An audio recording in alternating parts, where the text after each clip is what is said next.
gusto mo makiguban sa ilang kasakit. Amen? Maunay daw? Come on.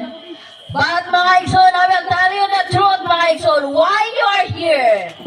Sultihan ko kamo nganong aniya mo karong kagabihola, dili sa rason nga kamo mo baraha. Atong tanawon, atong tubagon sa Ecclesiastes, chapter 7, verse 2. Mas maayo pa nga muadto sa balay nga nagpagutan kaysa muadto sa balay nga nagkumbira. Kay ang buhi kinahanglan pahinumduman kanunay sa ilang kaugalingon nga ang kamatayon naghulat kanatong tanan. Hallelujah!